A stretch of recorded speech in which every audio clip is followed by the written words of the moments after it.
Hey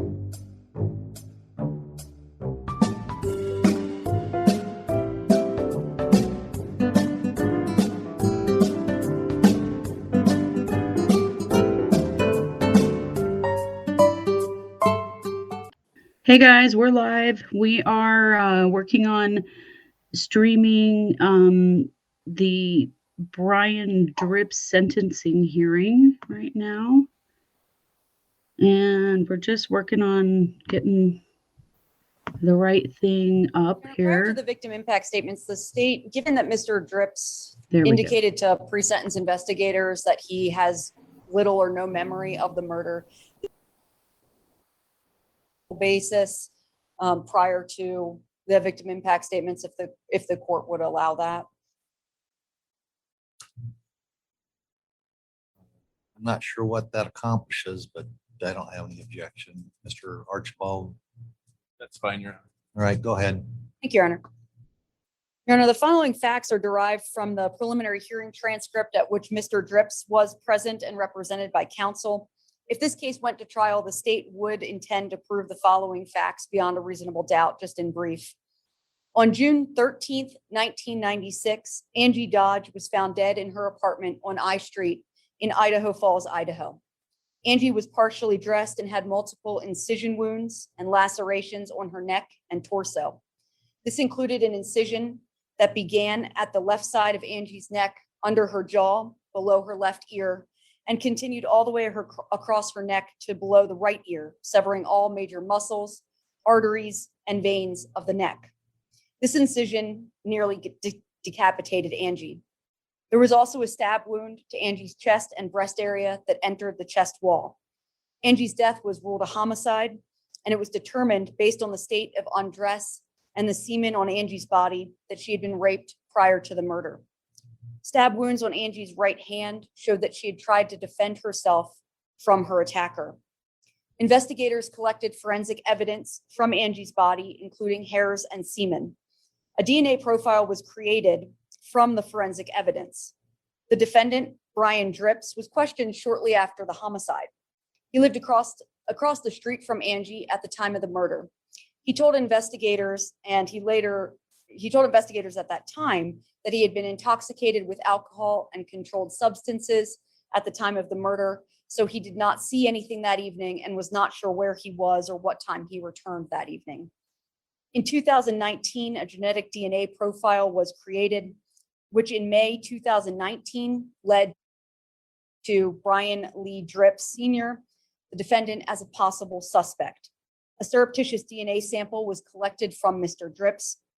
This sample matched the DNA profile that was created from the semen found on Angie's body.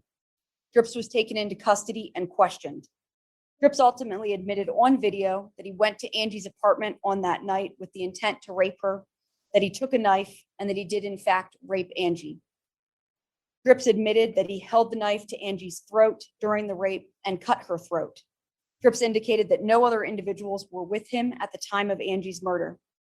Angie died from the loss of blood as a result of the multiple stab wounds and incisional wounds to her chest and neck inflicted by Brian Drips, the defendant. Based on this evidence, a jury could find beyond a reasonable doubt that Brian Drips Sr. committed murder in the first degree and rape.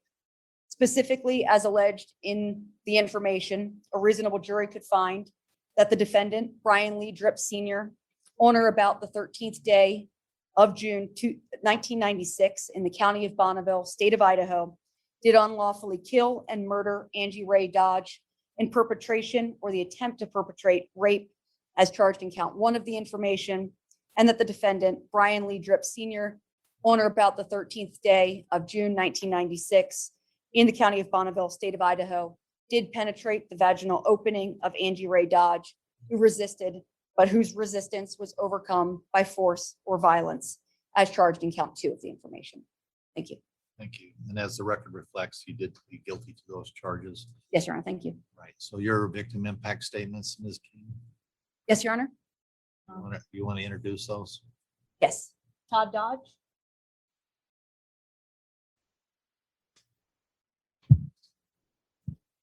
Would you like me to list them all at first, Your Honor, or just one by one? One by one. Thank you, Your Honor.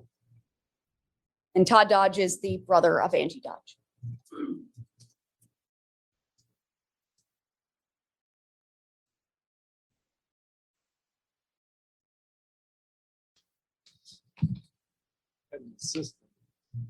Allow me to hold the mic, Your Honor, if that's okay.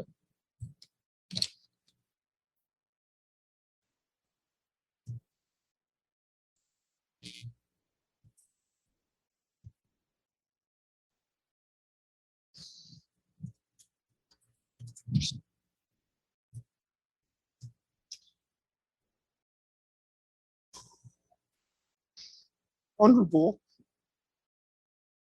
Judge Cheney, thank you for giving me the opportunity to speak before you today.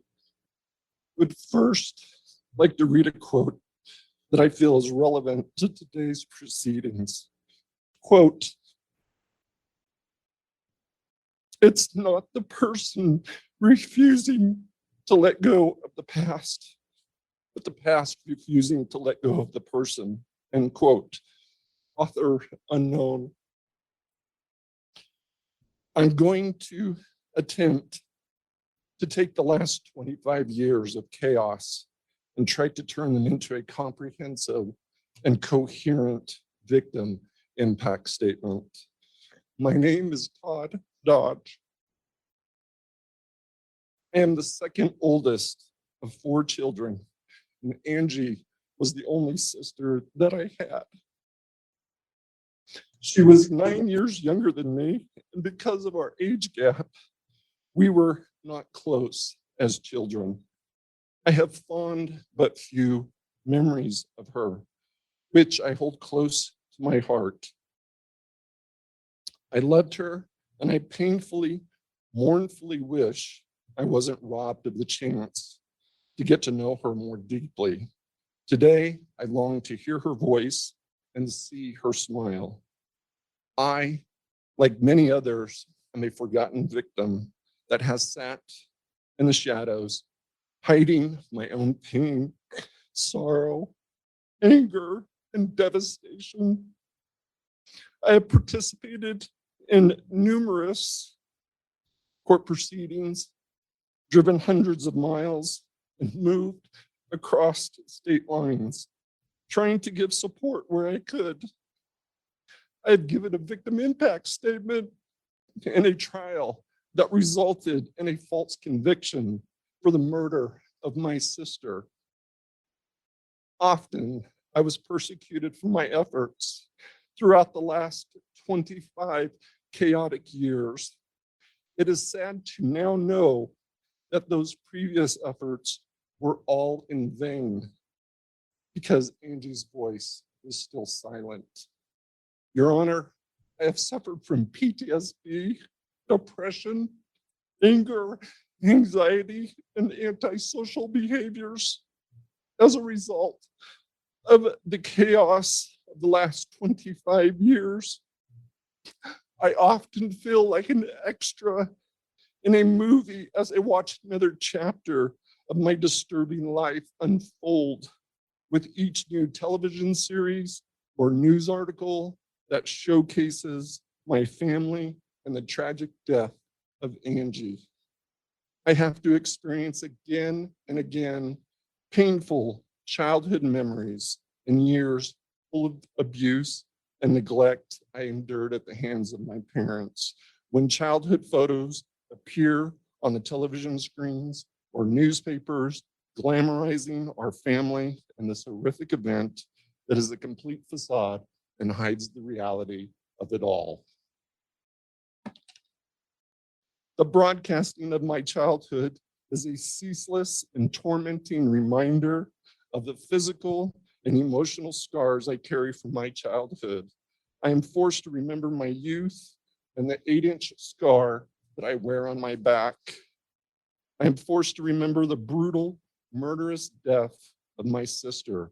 I am forced to endure the chaos and to mourn and grieve for her again and again and again and again.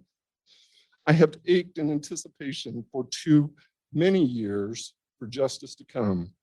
Your Honor, it is justice we seek here today. Because of Mr. Drip's premeditated actions, he sentenced me to a lifetime of hell. And so far, I have served 9,126 days. Almost 25 years. And while I suffered my sentence, he, the murderer that he is, walked free. And while he walked free, the tidal wave of chaos he left in his wake continued to destroy and scar lives. I feel that there are others that should have an opportunity to have their voices heard as his victims. Victims like myself that have been directly impacted by Mr. Drip's murderous actions. Although he did not murder them, he took their lives from them. They are not permitted to speak today and are mandated to sit in silence. This injustice is alarming and tragic, Your Honor. To begin, Chris Tapp should be given the opportunity to voice his nightmare to this court. At 20 years old, he received a sentence of 30 years for a crime he did not commit. He served and lost 20 years of his life because of Mr. Drip's. The former jurors that convicted Mr. Tapp should also be here, all victims of a process gone bad, regular people deceived by a process that convicted an innocent man and robbed him of 20 years, forced to now live with their decision and their guilt. Their voices matter too. Michael Esri Jr. should be given an opportunity to share his story. The second man wrongfully connected to Angie's death, his ordeal lasted a horrifying 6 weeks. He and his family's privacy invaded. He will forever be tied to the chaos that has become Angie's story. Over 100 men subjected to DNA testing over the last 25 years. Their privacy was violated, their characters questioned, and activities scrutinized in the search for Angie's murder. These men are not allowed to speak before you today, but are all victims of the chaos that Mr. Drip's left behind. The Idaho Falls Police Department, the initial detectives and investigators, and many other law enforcement support personnel and other individuals who spent countless hours on this case had their careers and reputations destroyed. They endure the wrath of public scorn and shame from the awful burden they carry over the incarceration of Chris Tapp. All should be here speaking of their tragedies and the torment from the chaos. Jack Dodge, Angie's father, should be here today, but he passed in 2004. Just like the picture, his memory has faded from us. His sorrow is forgotten. Jack was a retired Navy veteran who struggled with his own childhood demons, yet completed 2 successful tours in Vietnam, which produced even more demons. At the time of his only daughter's murder, he was a recovering alcoholic, finally sober. However, soon after Angie's brutal death, he began drinking again. He died a lonely, heartbroken individual.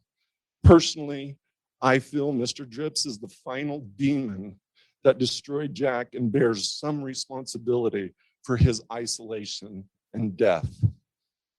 The more I wrote my impact statement, Your Honor, the more I began to realize the enormity of that problem and the absolute devastation and chaos that Mr. Drip's created in my life and many others via his selfish, murderous actions. He dropped an atomic bomb in the center of our family and our community. He destroyed the central core of our lives and many others when he slaughtered Angie. The enormity of his actions reached across county and state lines. The shockwaves of that chaos are still being felt to this day. I have searched in vain for adequate words to describe the devastation and chaos. Then I realized words were insufficient to demonstrate the absolute horror of the circumstances. In pursuit of these words, I realized I had lost sight of what this was really about. You see, I have the opportunity to verbalize before you today. Angie's voice was severed, cut from her body, silenced forever 25 years ago by Mr. Drips. Really, she is the one who should be here speaking, telling her story of the true suffering, brutality, butchery, murder, and rape that took place at the hands of Mr. Drips when he executed his premeditated actions.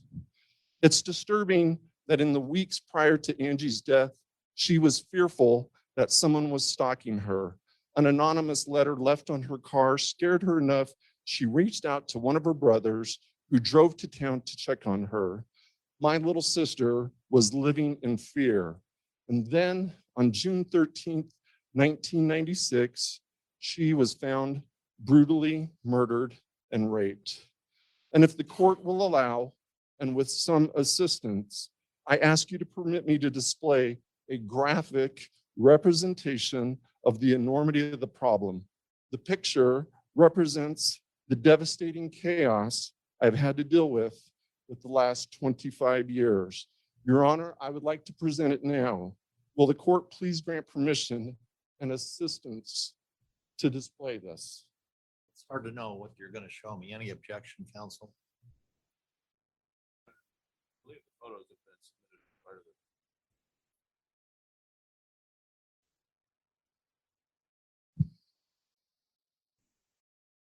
Scheme. All right, I have not seen the photograph, but You want, I believe it's the same that have been provided in the pre-sentence investigation. I think it would benefit Mr. Dodge's statement. right, go ahead, Mr. Dodge. Give me just a second.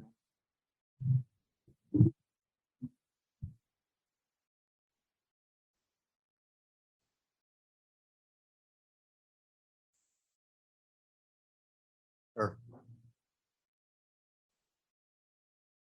Your Honor, that is Roger Dodge, the brother we'll hear from next.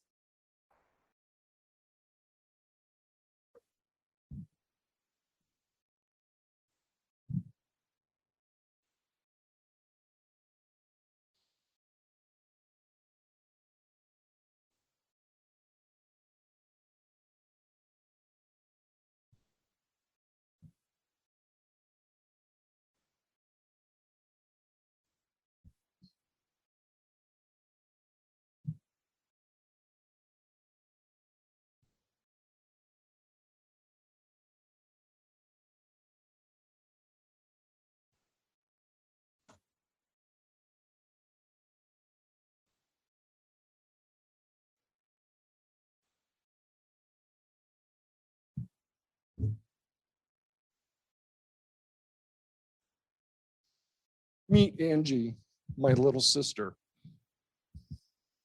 From receiving her death notice to moving items out of Angie's apartment where this butchering took place.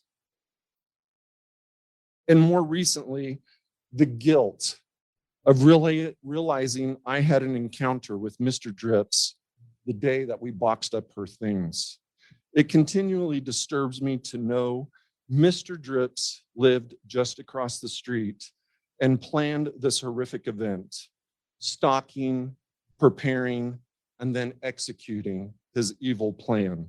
He watched the chaos of the aftermath unfold, feigning innocence, while we, her family, emptied her apartment, grieving and mourning what he stole from us. The smells of the crime scene and cleaner are still thick in the air. That crime scene is speaking, Your Honor. Angie is crying out, asking you to hear her voice, to hear her words of how this crime impacted her. The size of the photo pales in comparison to the enormity of the situation and the enormity of the horrific nature of Mr. Dripp's actions. He violently slit her throat from ear to ear and watched as she lay there aspirating on her own blood.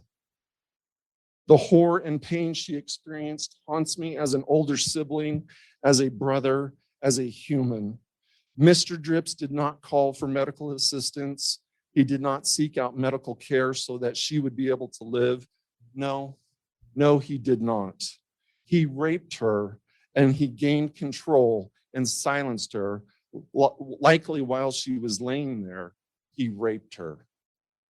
It is disturbing to scroll through Mr. Dripp's Facebook posts and read that some of his friends refer to him as Sling Blade.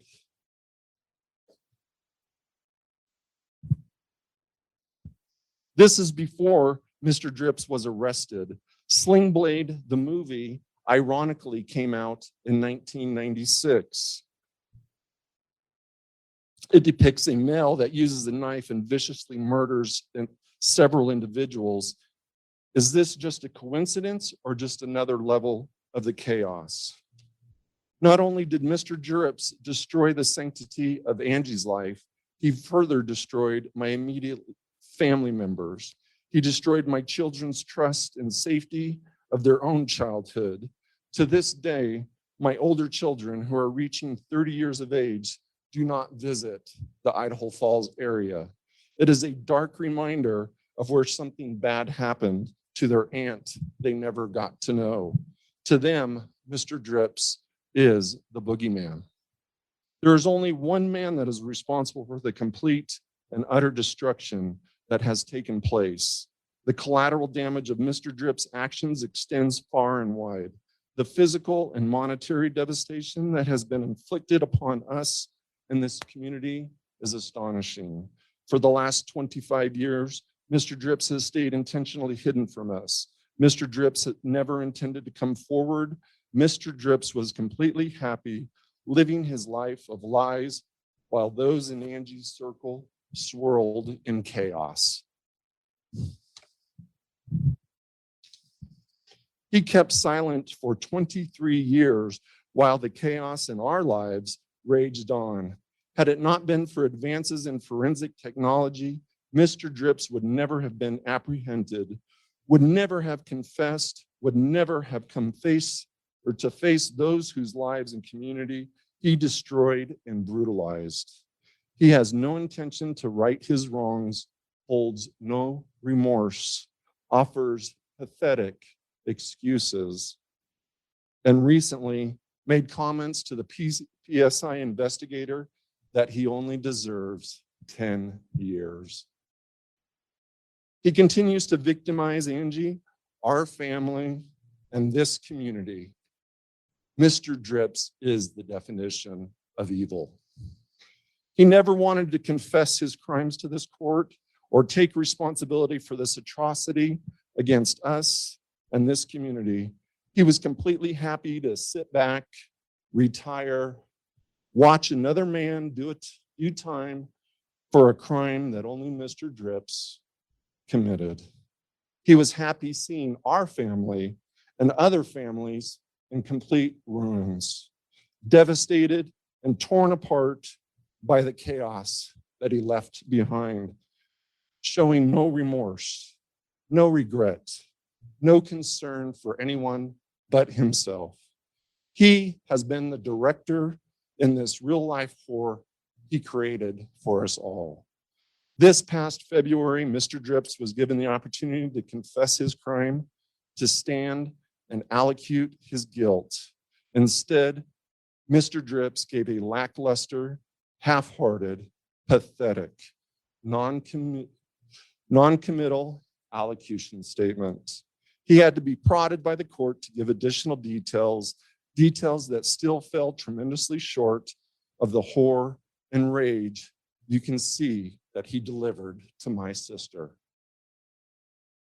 He has the audacity to plead for mercy from this court, whereupon he showed Angie none.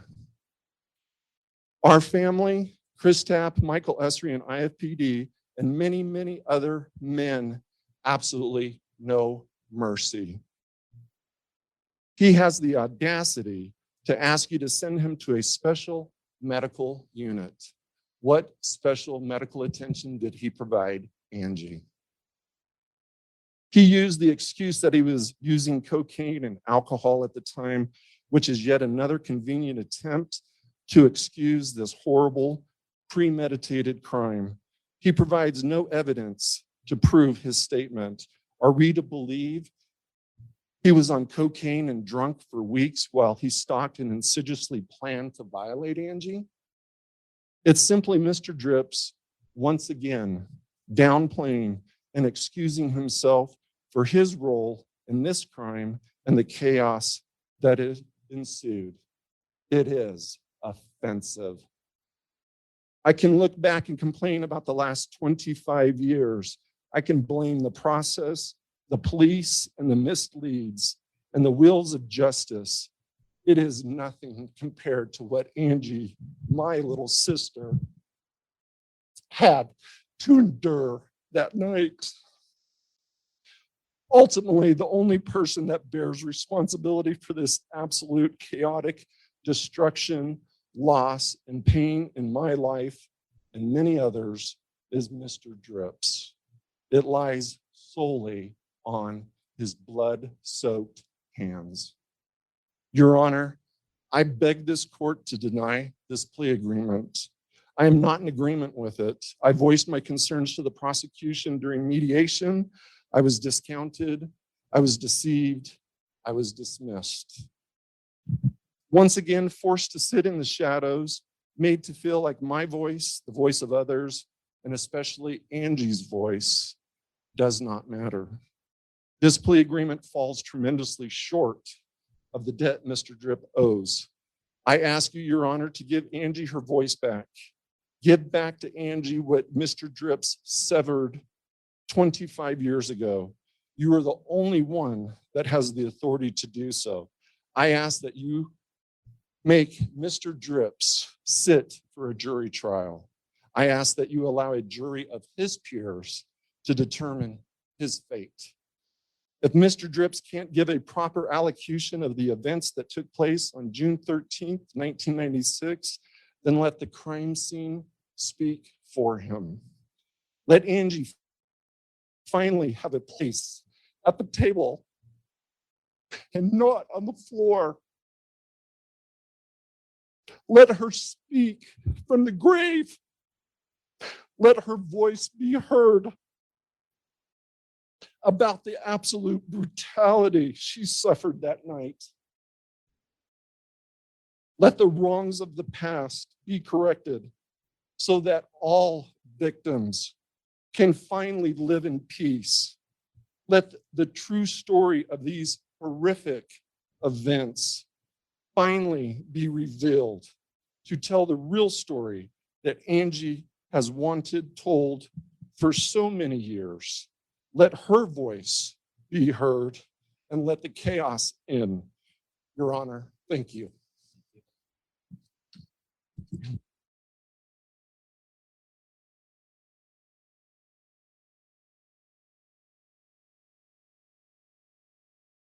Next statement.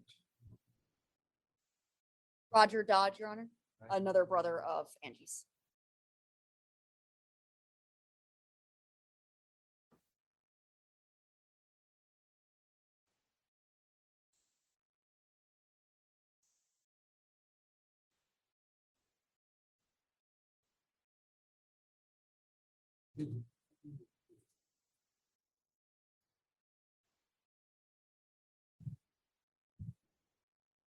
Sorry about that.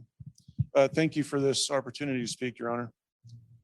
My name is Roger Dodge. I'm Angie's older brother. 25 years ago, this was and still is the most devastating thing I've ever been through in my life. I consider Mr. Drips to be the very definition of evil. This is it. I know his family would probably disagree with that. You know him differently than we do. I would like to point out, had he been apprehended 25 years ago, there's a couple of people sitting in this room today that wouldn't be here. I'm not picking on them. I'm just pointing it out. His son, Brian, his daughter, Haley, wouldn't be here today. I object. It's not a proper fact statement. Mr. Dodge, the purpose of a victim impact statement is to identify how this crime has affected you personally. So I am going to have to ask you to try to limit it to that. Okay, sir. I apologize.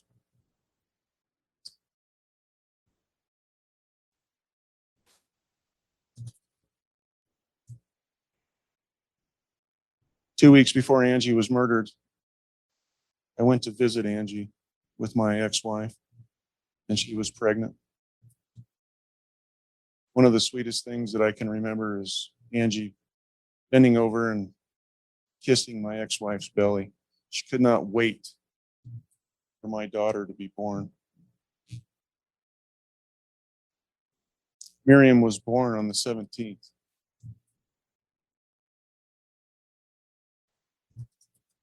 Angie was buried on the 18th. As you can all imagine, that was a very devastating week for me. And it still is. I cannot believe how long she's been in a casket, laying in a grave she shouldn't be in.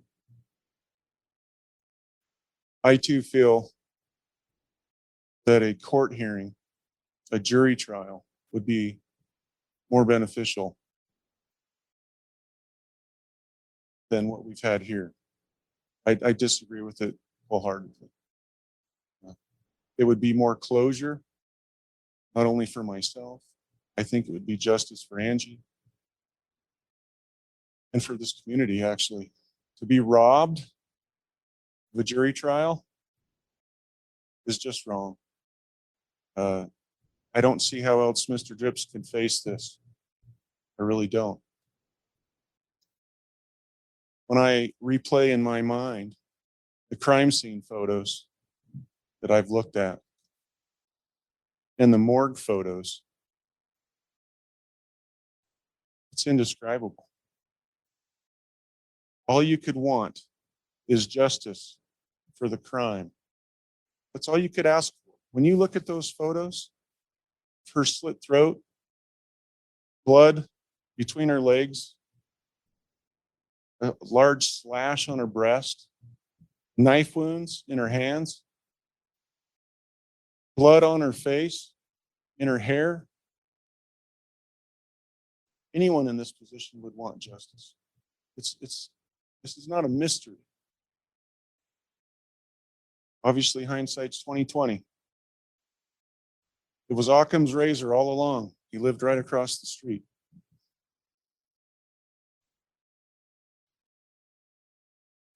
Absolutely unbelievable. Here we are today. Only just barely getting justice just since 2019. I find that very unbelievable. Your Honor, I'll just finish here. I want justice for my sister. She deserves that.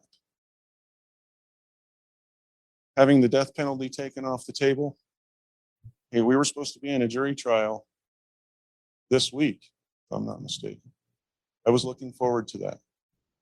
I hope that we still get that. Thank you.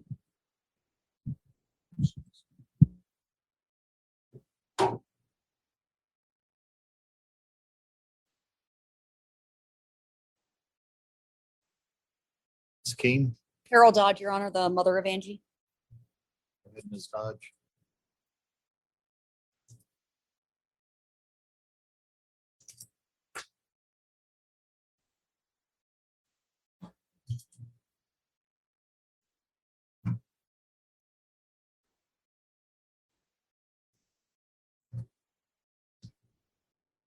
Now you're going to have to, I can't hear you. You're going to have to speak into the microphone.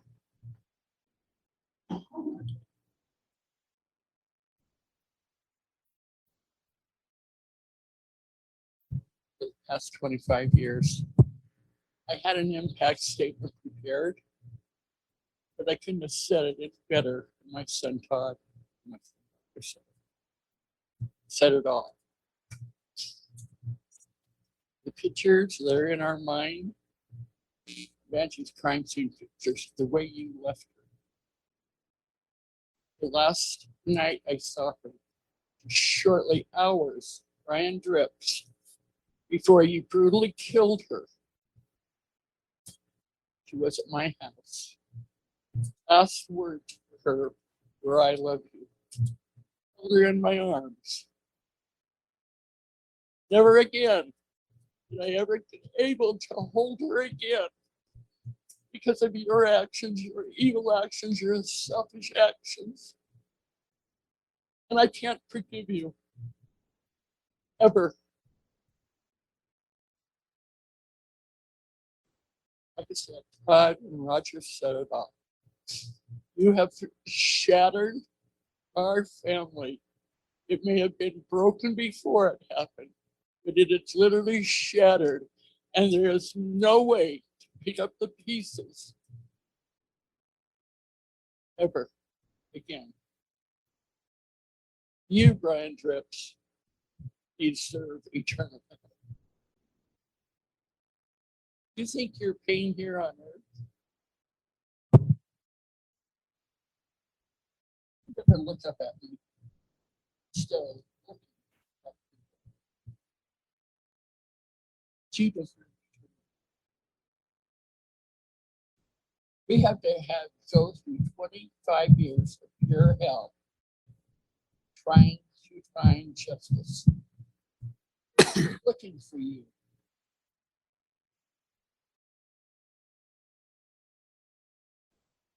Now you have to live. Look it out. As I'll never. And Judge T, it's all in your hands. Have the sense of me.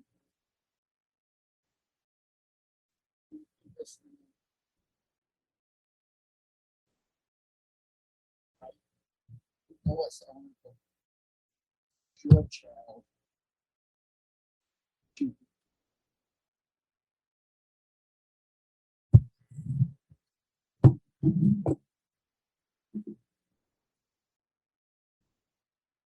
Is that it for the victim impact statements, Ms. King? Yes, Your Honor. Mr. Archibald, do you have any witnesses or anything like that? Your Honor, counsel Elizabeth Massett has an argument and a video presentation to present to the court. After she's completed, then I'll make a brief summary as well.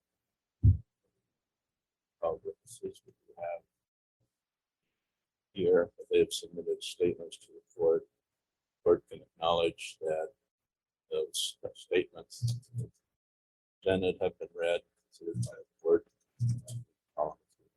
Good enough. I have reviewed those statements. All right, Ms. South, go ahead.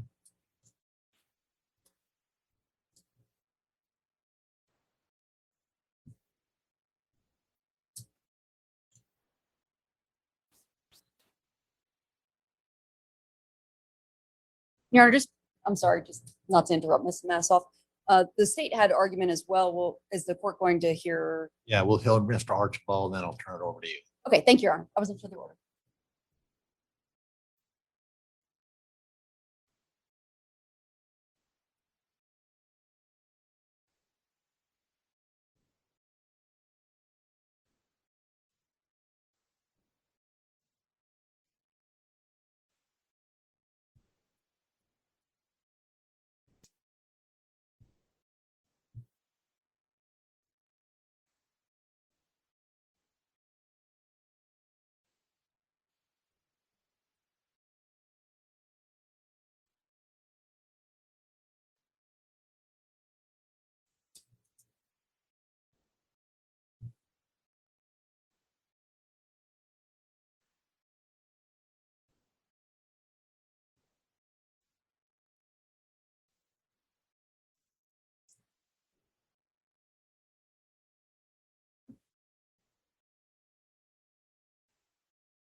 Brian made this picture with oil pastels when he was 11 years old.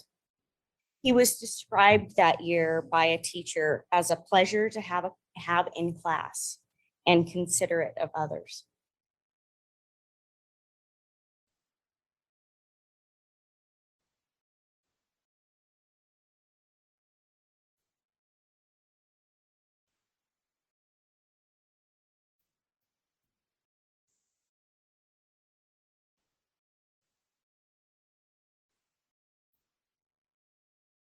In our presentation today, I'm going to talk about his childhood, his fatherhood, what happened in 1996, his health, and his character.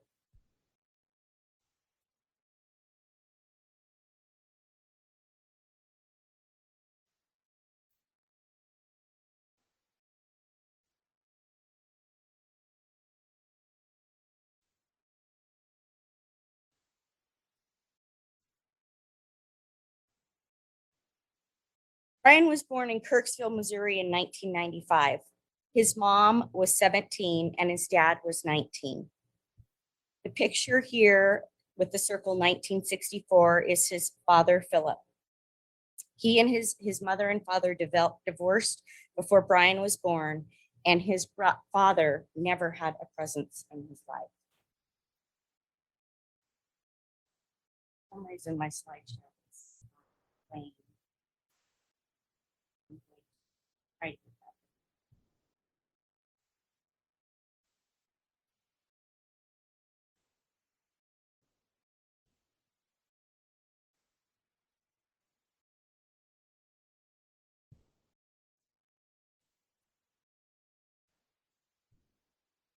Brian was adopted by Gerald Drips when he was about 3 years old. And at age 10, Brian found out that he was adopted.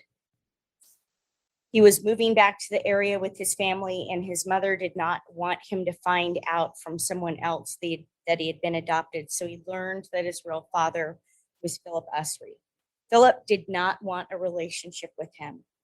When Brian graduated from high school, he called Philip, and Philip said, "I don't have a son named Brian, and I don't want a relationship with you." Philip died at age 45 of lung cancer, and throughout our investigation of Brian's paternal family, we've been able to learn very little about Philip.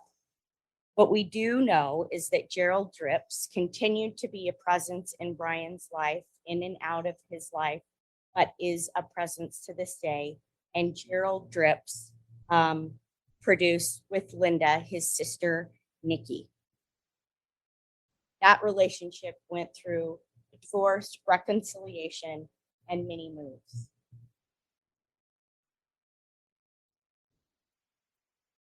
In these next pictures, as I show Brian growing up, you will notice that there's a map behind them. And in the map behind each one is the location that Brian was living at the time of the photo. In this photo, he was a young baby, and he was living in Kirksville, Missouri.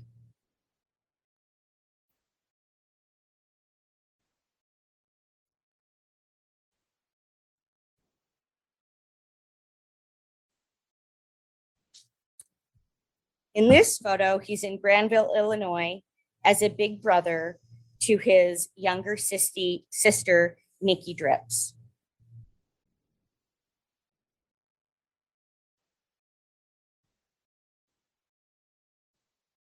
And here he is in Walla Walla, Washington, where Gerald was stationed before he was deployed to Vietnam.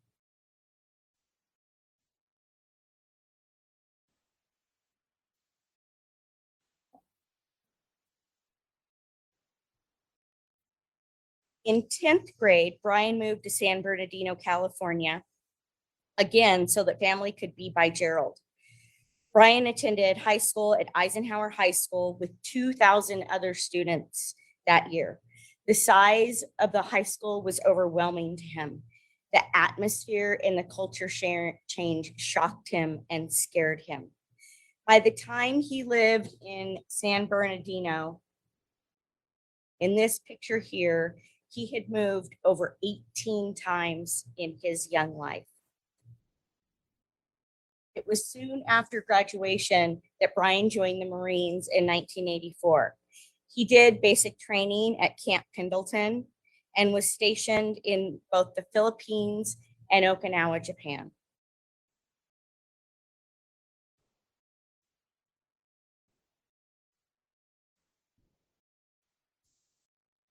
This picture shows the route of his travels as an adult.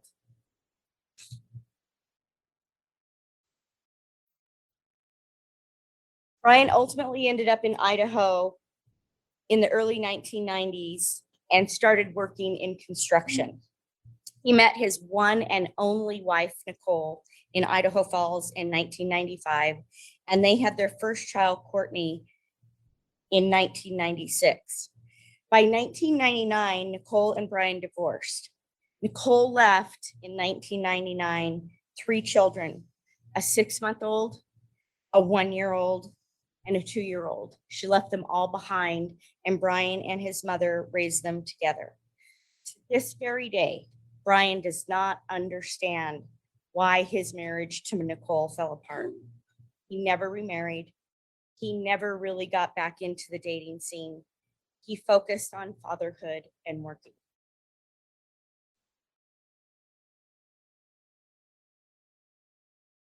From 1999 forward, Brian made it a point to make sure his 3 kids stayed in one place. He had the help of his mother in raising his children, and he traveled back and forth from work to Caldwell so that his kids had stability.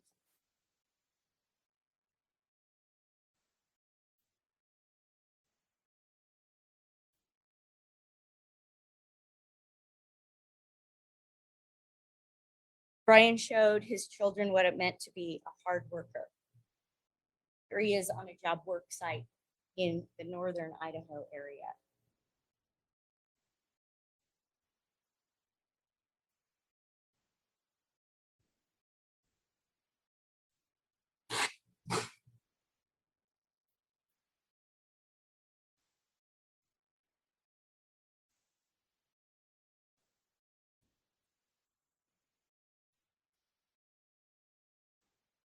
He was present for things like child-related graduations and special events.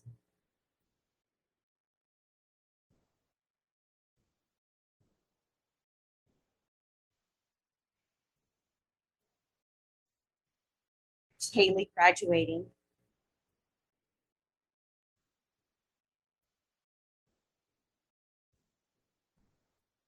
And he walked his daughter Haley down the aisle for her wedding. So the big question that's lurking when you look at this life is, what happened in 1996?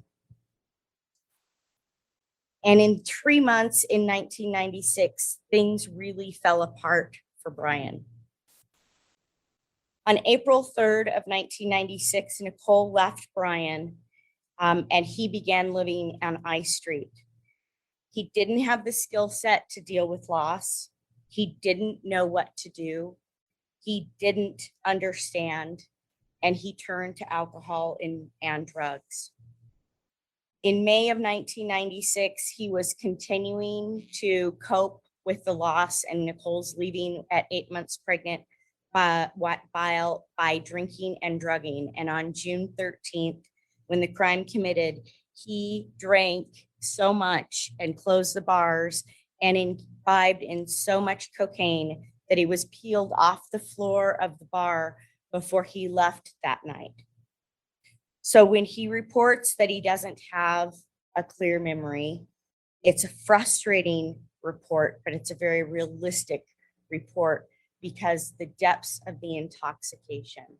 And when you look at this period of time and the short window of loss between April and June, and you take the timeline and you pare it down, we're looking at a window that was a horrible, horrible window of time that was about 20 minutes on one day in June 13th.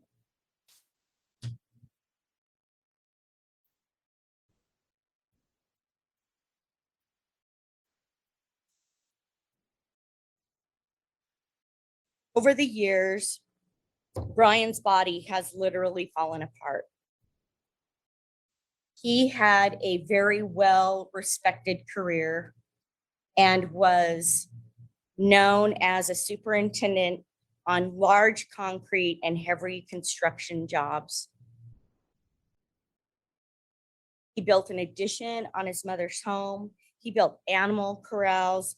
He fixed cars. But over time, all of that became impossible because of his health conditions.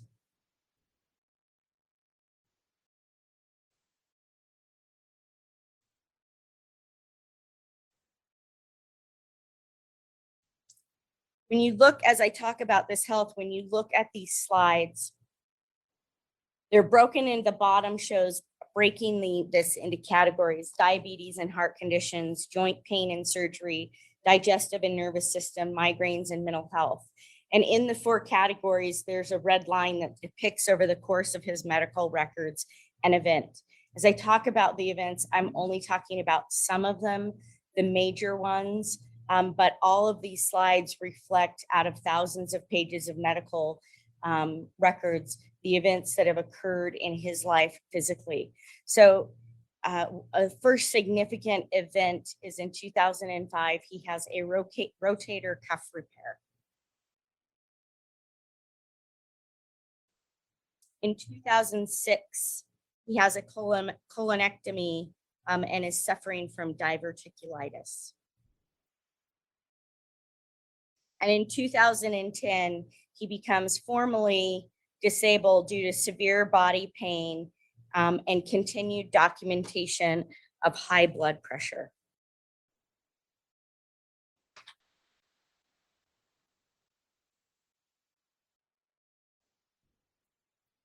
In 2012, when he just doesn't understand what's going on with his body, he formally receives a diagnosis of ankylosing spondylitis. And he learns that it's a condition where the body attacks itself. Ankylosing spondylitis causes the fusing of the bones or other hard tissues and inflammation of the spinal bones or vertebrae. His doctor documents that he has one of the very most severe cases his physician has seen, and he is in excruciating pain every minute of every day. It affects every joint in his body, and it drastically impacts his mobility. It causes his hunchback and is related to many other conditions that he has. It is related to a specific gene that he has known as HLA-B27.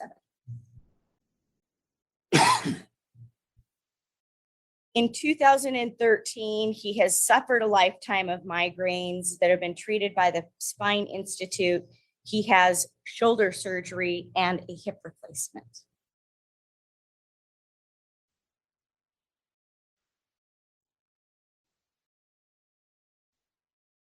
In 2014 and 2015, he's treated for depression. He has a left hip replacement, knee replacement, congestive heart failure, and type 2 diabetes.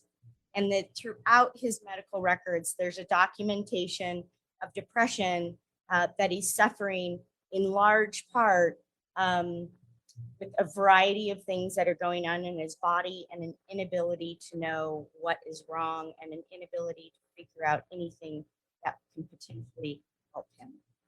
February 2016 is a very large event in his life when he has an acute heart attack and stents are put in, and he's experiencing in that year paralysis of his lower extremities. The other thing that was significant in 2016 is that because Brian has this real desire to be a hard worker and enjoyed very much his physical labor on construction sites, building dams and sewer treatment facilities, he went to college. He went to Stevens Henniger College to get a computer science degree. And in 2016, he had 98.6 credits of a computer science degree, and a bachelor's is 120 credits. So he was just short of about a year of having his bachelor's degree when the heart attack completely derailed him. In 2017 and 2018, he had very significant and frequent hospitalizations for falls. His falls were unexplained. He passed out. He continued to lose motor skills, and he had an endoscopy for severe stomach pain. And severe stomach pain and daily stomach pain is something that he suffers with to this day. In 2019, his physicians began giving him a prescription for a Remicade infusion for his ankylosing spondylitis symptoms because they were continuing to worsen. He has an infusion every 4 weeks, and it is the only thing that provides any sort of relief for his every moment of pain every day of his life.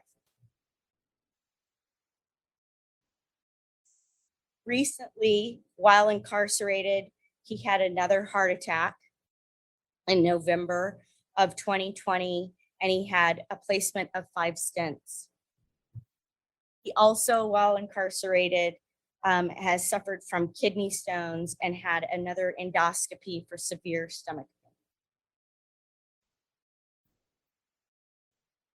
So when you look at all of these variety of things going back to 2005 to current, and those are just the ones that are the highlights of a really horrible medical history.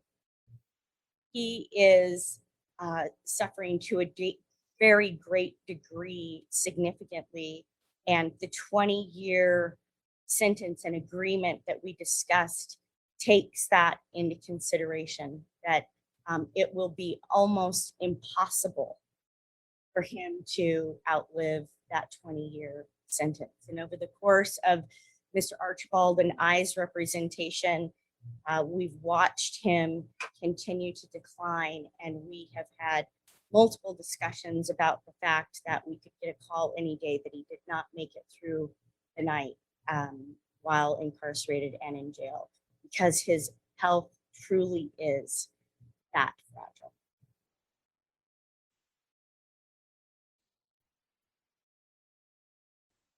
As the court knows, several experts, psychiatrists and psychologists evaluated him extensively. They looked at all of the medical records. They looked at all of the discovery. We provided absolutely everything that was available to these experts.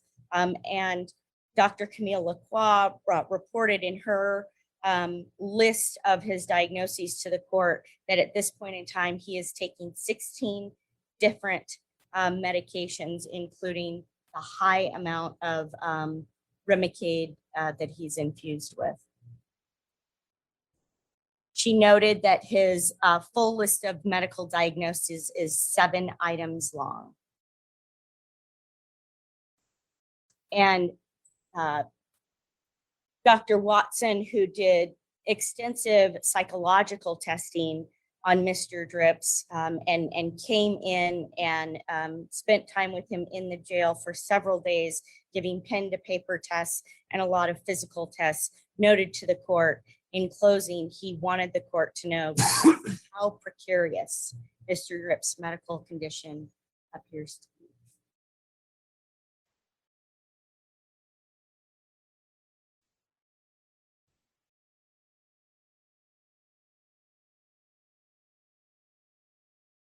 So a question that everybody has about this case is, given the time between 1996 and now,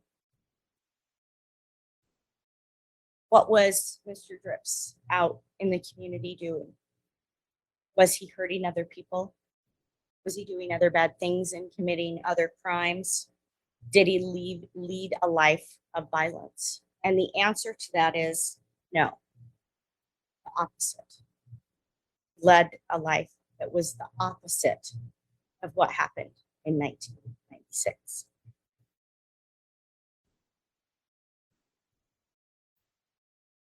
Ryan took his kids on vacation. He took them to Disneyland, and his oldest daughter, Courtney, wrote to the court I'm beyond thankful that I had Brian as a father. He taught me most everything I know today. Gerald Drips, the man that he considers to be his father and calls Pops, describes that he was a good person and a good father and a good son. And Gerald Drips is the person who had, in Brian's life, had a severe motorcycle accident and was incredibly disabled. In this picture here, he's sitting in a wheelchair, and it was Brian who helped take care of him and nurse him back to health. And to this day, Gerald Drips is living with the family and with all of the Drips children. So they're spending holidays together. His sister Nikki wrote to the court how stunned she was to learn of this crime, that never in her life would she believe that her brother was capable of harming someone in this manner, and that he was a wonderful brother to her, a wonderful uncle to her children, and she loves him, knowing this, because the person that she grew up with, she didn't see as capable of doing this. And one of the more compelling letters was from his friend Scott Erickson, who spent hours commuting with Brian in a vehicle and spent hours working on job sites with Brian. And he wrote to the court that he and his wife just have struggled with the person that they know and the person that they've spent time with and how it could be. And Scott said to the court in his letter, I'm going to love Brian no matter what, because the Brian Drips that I know is not capable of what he has admitted to. It's not who he is. It was a horrible window of time in 1996, but it's not who he is or who he's been for the last 25 years. Another friend of his, Rhonda Taylor, a female who spent many hours with Brian and hours in a car, said to the court, this is someone who never made me for a minute feel insecure or feel scared. He always made me feel safe, and I didn't think that he would do anyone like harm like this. Another good characteristic of Brian is that he's an animal lover, and you can see in these pictures throughout his life, he's always had pets, and his pets are very important to him, whether it's building corrals for the horses that his children have ridden, or goats, or having dogs at his house. He is an animal lover, and animals love him.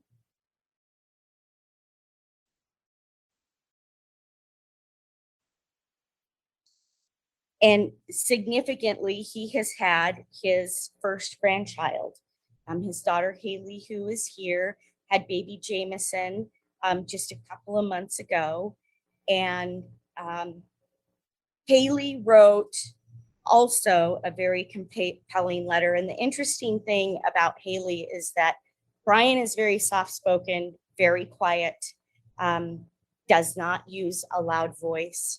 The way you hear him speak in court, which is softly and with few words, that's Brian's character. And his daughter, Haley, his youngest, is a lot like that. But she wrote a letter about a dad who would stand in line with her for hours to wait until the next Twilight book was released, because she loved Twilight books. And he would stand in line for hours with her to get tickets to the movie Twilight as those movies were released and they could go watch them. That's the dad that she knows. And that's the dad that she wants to be a part of her son, Jameson's life.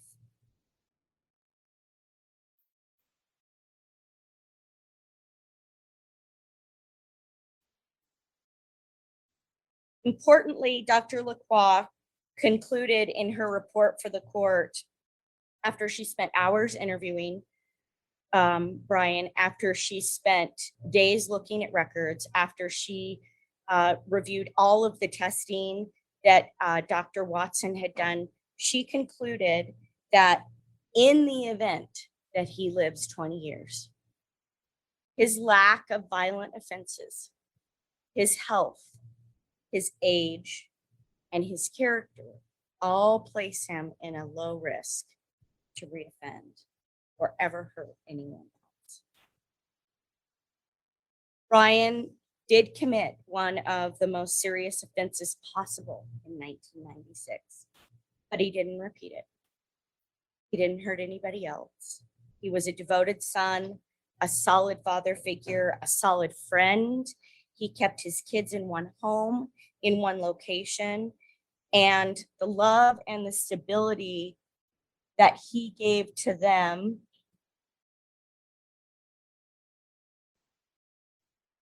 they in return maintain and give back to him.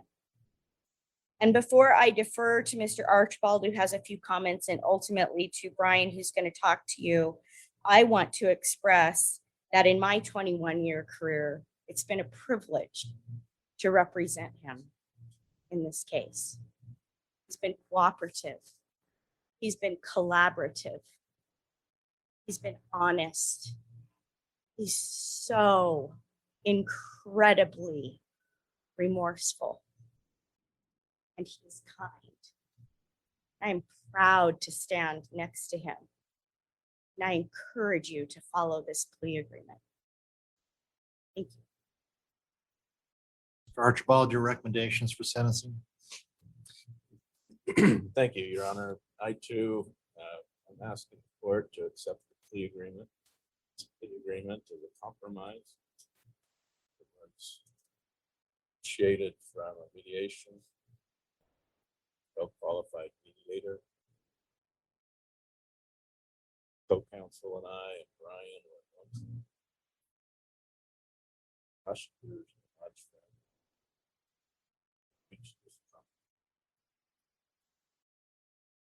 I'm hearing today that some of the Hodge family is happy with the mediation. I understand that. I felt hurt that it was hard on our side too, that agreeing to 20 years for my client is like a death sentence. He spent 2 of the